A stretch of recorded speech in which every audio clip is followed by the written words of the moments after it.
casamento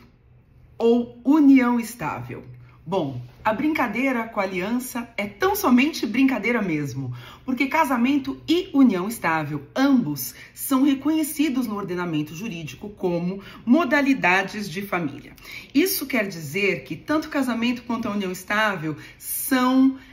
protegidos juridicamente e apresentam efeitos, repercussões jurídicas. Entre elas, repercussões de ordem patrimonial. Em ambas os tipos de família, em ambas as modalidades de família, você vai poder escolher o seu regime de bens entre comunhão parcial, separação total de bens,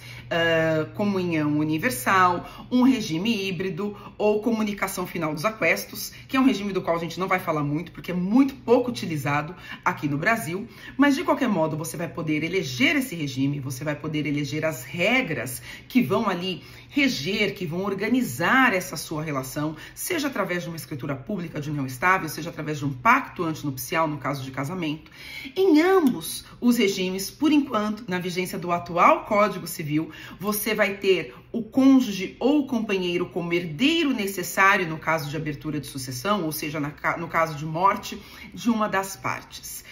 A questão que fica é o grau de formalidade que cada uma dessas relações pede para o seu começo, para o seu início, para que ela tenha ali o seu start. O casamento, ele segue sendo um dos atos mais solenes, um dos atos ali mais formais do nosso ordenamento. Ele vai acontecer perante um cartório de registro de pessoas naturais, ele necessitará ali de um procedimento prévio que inclui proclamas, editais, apresentação de testemunha, comparecimento em cartório, em data marcada, com as testemunhas, para a celebração daquela cerimônia de casamento civil perante um juiz de paz. De um modo diferente, a união estável, ela pode ser documentada através de uma escritura pública com um grau de formalidade muito menor, assim como a união estável pode simplesmente acontecer, porque a união estável é uma união de fato, é algo ali que decorre da evolução, do desenvolvimento, do relacionamento entre as partes. Quando nós pensamos em segurança jurídica, a minha preocupação hoje como advogada de família é principalmente saber quando esses relacionamentos, quando essas modalidades de família começaram e quais as regras, qual o regime de bens que vigora em cada uma delas. Então, caso você opte por uma união estável, ou caso você já esteja em um relacionamento que se configura como união estável, é importante que vocês tenham em mente, que vocês esclareçam entre vocês quando foi que essa união estável teve início e exatamente quais as regras que vocês querem ali que sejam aplicadas à organização patrimonial de vocês. No silêncio das partes, eu preciso lembrar que na união estável também será aplicada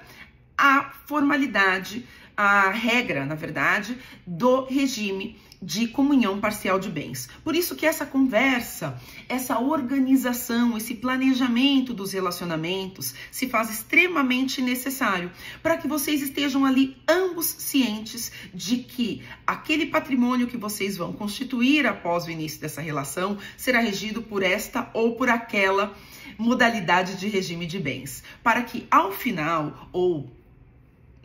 na morte de um de vocês, ninguém seja pego de surpresa. Nossa, Fabiana, que horror! Falar de final de relacionamento, gente, a bem da verdade, todo relacionamento vai terminar. Ou em vida, no caso de dissolução, divórcio, separação, ou com a morte de uma das partes. Então, falar do que pode acontecer ao final desse relacionamento me parece um estágio bastante importante, um estágio bastante relevante para que vocês garantam a segurança jurídica deste relacionamento tão importante. Então, pensem no grau de formalidade que vocês querem atribuir a essa relação de vocês, pensem na data de início, pensem na repercussão que vocês querem patrimonial, pensem se existem regras outras que vocês gostariam de estipular ali dentro desse relacionamento e sempre procurem, consultem um advogado para que essa organização saia da melhor maneira possível.